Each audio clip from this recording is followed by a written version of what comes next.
franchise for the Tennessee Titans. Now, Tennessee finished this past year with a 11-5 record. They were AFC South Division champions. They were defeated by the Baltimore Ravens in the first round of the playoffs, losing to them. Now, for Tennessee has a Super Bowl window. A lot of people aren't talking about it, but Tennessee is at the point that they are a Super Bowl contender. Now, for Tennessee, they have proved that Smash Mouth football can still win games in the NFL. A lot of people think you got to have this great elite quarterback and you just have to have this star-studded offense to compete for Super Bowls, and that's not the case. It is relieving to see that Tennessee is able to build around their franchise player and Derrick Henry. You see, everybody thinks that you have to have a franchise quarterback to win. And that's not the case. You don't have to have an elite quarterback to win. You just have to have a certain philosophy, and you have to construct your team a certain way that you feel like gives you the best chance of winning. And that's what Tennessee has done. They have built around Derrick Henry. A lot of people think that the halfback position is extinct and that you don't have to have a great halfback to win, which is true to a degree. But if you can construct the team the right way around, your franchise halfback, like the Tennessee Titans have done with Derrick Henry, you can have success. And Smash Mouth football is not extinct. You saw how Tennessee ran the ball against Kansas City.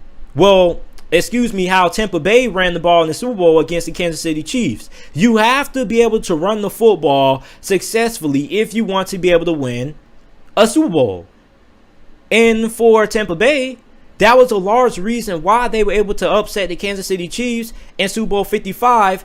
Not only because Tom Brady had a really good performance, but also because they were able to run the ball with Leonard Fournette and Ronald Jones. So for Tennessee, it is really relieving to see a team that still believes that having a good halfback and Smash Mouth football is going to be able to win you games.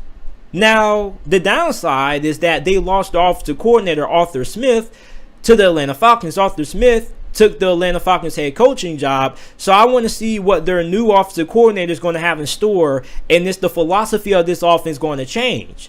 Because this is a running football team. This is not a team that is built to win strictly on the arm of Ryan Tannehill.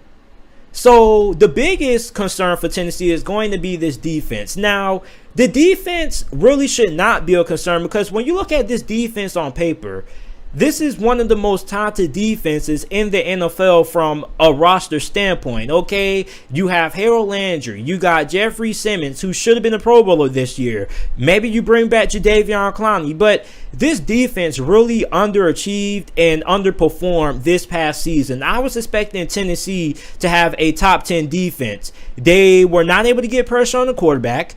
They were not good getting off the field on third down. And to be honest with you, I don't really understand why. Because when I was looking at Tennessee coming in, they had one of the best pass rushing groups in the NFL. You also had a pretty good secondary, so I'm not understanding why Tennessee had the struggles they had on defense, especially when you look at Mike Vrabel, who is a defensive-minded coach. Now, you also have to look at the fact that this defense underachieved with the talent that they did because of coaching.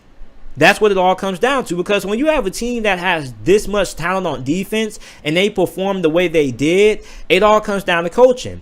So Mike Vrabel this offseason, he's going to have to sit down with his DC or whoever the defensive coordinator is and his defensive staff and look at some schematical changes that they have to make.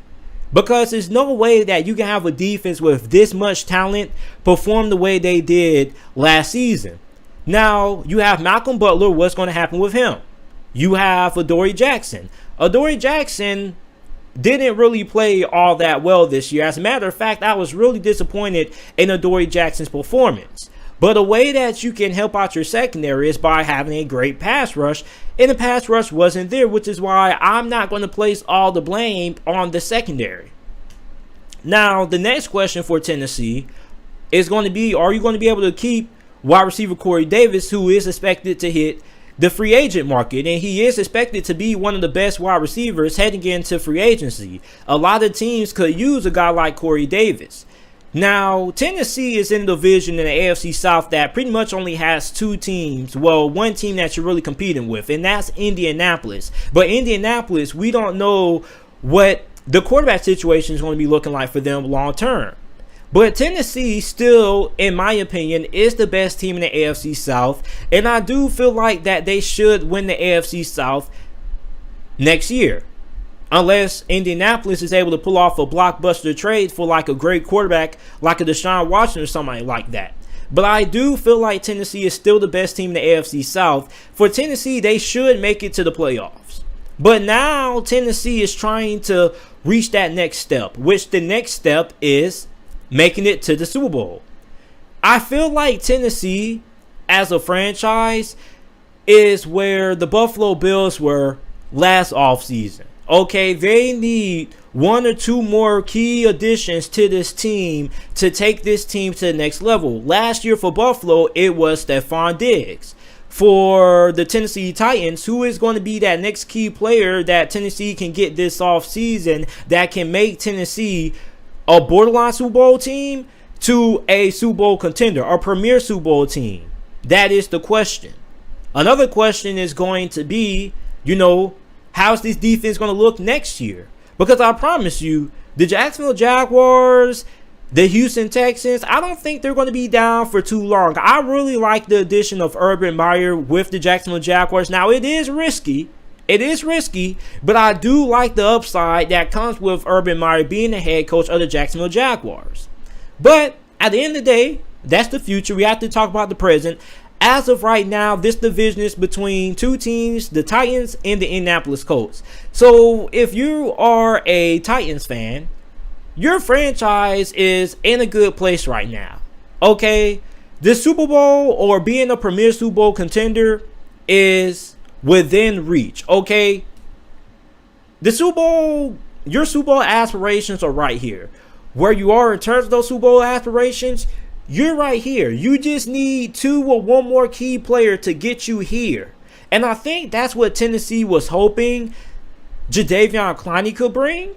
Because Jadeveon Clowney was supposed to be the guy who could really help this Tennessee Titans defense reach that next level. And unfortunately, it didn't really work out. On top of that, he got injured as well. And Tennessee's defense underperformed as a group entirely. So for the Titans, you're right there. Okay, like you're not far off from being premier Super Bowl contenders, but you are one or two key pieces away from making it to the Super Bowl. But when I look at Tennessee, I look at a franchise that has went about things the right way. Okay, you still have Ryan Tannehill, which a lot of people think that Tennessee needs to go ahead and find their quarterback of the future who is going to be able to replace Ryan Tannehill when he ends up retiring. But you still have like 3-4 years left of, Ryan Tannehill producing at a really good level. And when it comes to Ryan Tannehill, I think you can make the argument that Ryan Tannehill is either a top 10 or outside looking in of the top 10 discussion in terms of top 10 quarterbacks. It just depends on who you ask and how you rank your quarterbacks. But I think Ryan Tannehill is good enough to get Tennessee to a Super Bowl. He's also good enough to carry Tennessee if you need him to. Now, he's not a quarterback that's going to be able to carry you week in and week out, but he is a quarterback that can win you games from time to time. So the state of the franchise for Tennessee is that at this point, you are in the same place the Bills were last offseason. You're trying to figure out who is going to be that next or those next two key players to take your franchise and elevate this franchise to being legit Super Bowl contenders.